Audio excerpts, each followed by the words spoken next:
if I bake a cake and I have a couple extra pieces, I say, Sue, come on over and have some coffee and cake with me. You know And me we'll too well. I'd be there like a shot. But this is what we really need to get back to, not just for people who, excuse me, who are disabled, but really it's a model for society. We're so far away from it now. Right. Well, there's a desire to get back to it. But we have these gated communities.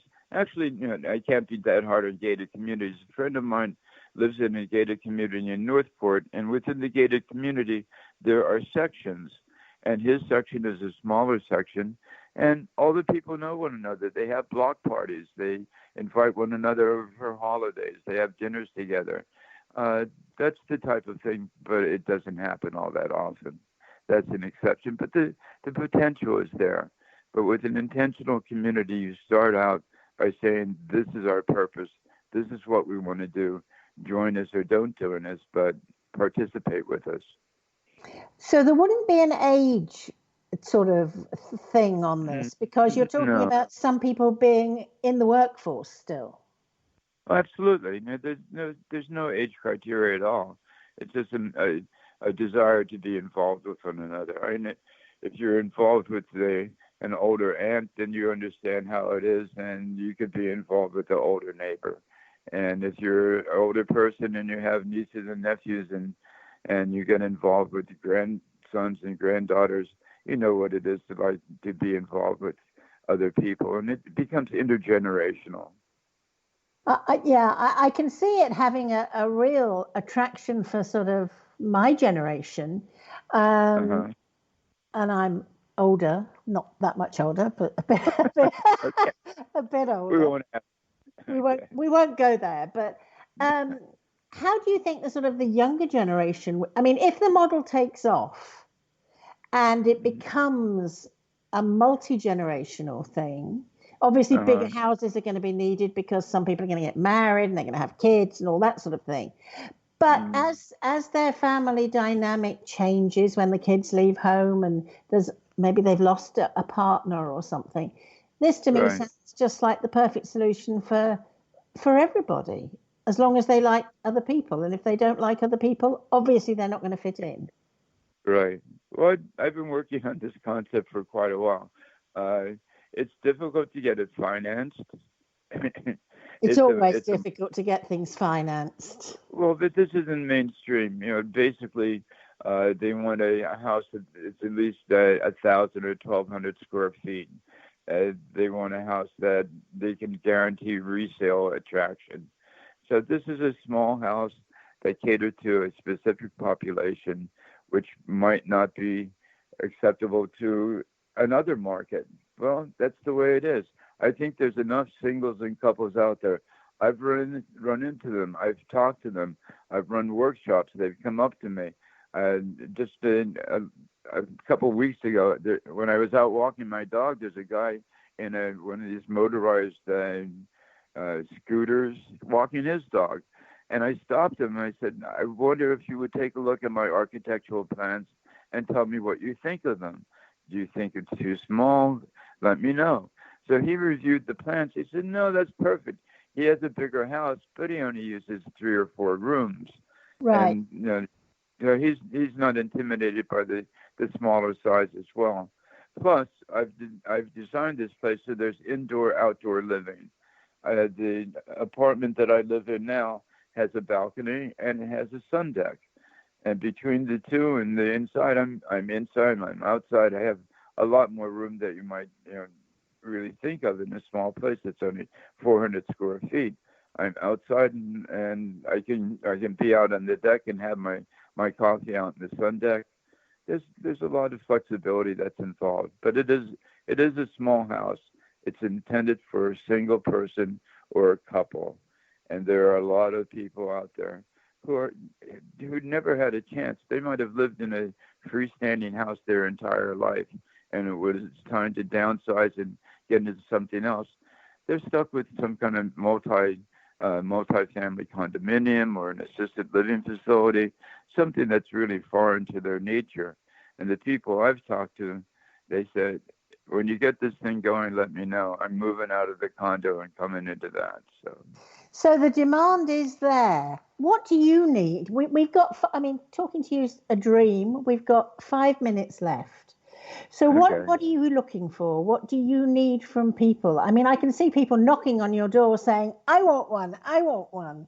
But presumably Right. it's getting the land. And I know that you'd said that you'd had to make the one you were building bigger because of some rule. Zoning. Yeah. Yes. Well, right now I'm talking to a landowner up in Pasco County, and he's willing to put aside land for 10 units. And what we're planning are 60 by 100 lots. And it turns out that you need about 1.25 acres, a piece of land that's 200 by 300 square feet to house 10 of these small houses on it. Right. And but it was a hard time to get financing. The banks, this is not mainstream. The banks don't like anything that's not mainstream. So I ultimately, after 5 years of trying, I got a private mortgage or a private construction loan to build this place.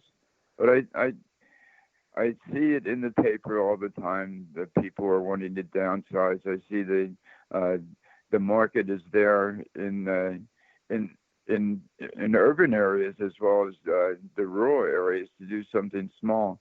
And another thing that's happening is shared backyards. Well, that's good. The people who cluster these homes, or even in the city, if you have a bunch of neighbors, rather than having their individual yards, they open them up so that everybody can use them. They might be able to have some type of I don't know, a picnic area or something in the back. But it's another step towards socialization as well. As a matter of fact, I was up in Fernandina Beach a couple of years ago to talk to the owners who have a really beautiful development up there. It's quite expensive. It looks like Andy Rooney.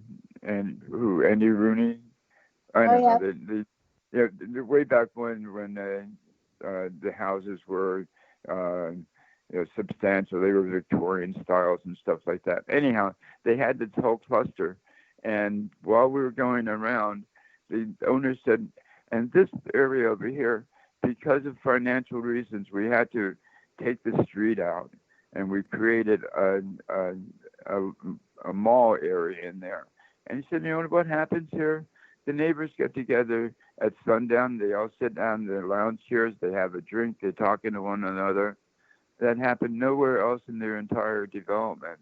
But because they took that street out and allowed the people a space to congregate, they did congregate and they did socialize. It's natural when it's there, isn't it? It's natural when it's there. Right. If it's available, the people will avail themselves to it, but they have to make it available. So that's basically what I'm doing. This cluster of houses would have a common area in the back that they would be able to share. That sounds fantastic. Now, how can people get hold of you? There may be people with shed loads of money wanting to give it you to help you build these. That's wonderful. Please email me. It's my name, Van Deist, VANDEIST @msn.com. Email me. I'd be more than happy to send you perspectives, send you a copy of the architectural plans. I'd like to have your feedback. This is a situation that's evolving. It's evolving and changing. So I need input, and I need neighborly neighbors. Anybody who thinks that this is something that would appeal to them, fine, contact me. Absolutely. I think that's really, really good. And I think you will get people contacting you who either are interested in investing or possibly interested in taking up one of your new homes. Well, okay. Both are welcome, for sure. I'll let you know. Oh, you will. I hope so too. I thought the plans that you sent me were very, very interesting. Certainly something I consider in the next few years. Well, we're almost out of time. I would really like to thank Van for sharing his story and his ideas.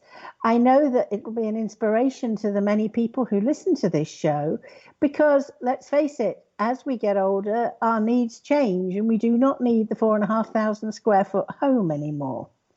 So thanks very much, Van. And if you have any questions or comments or would like to know more about a guest on our show, please contact me at overtheedgesue@gmail.com. Over the Edge has 2 E's in the middle and looks a little strange.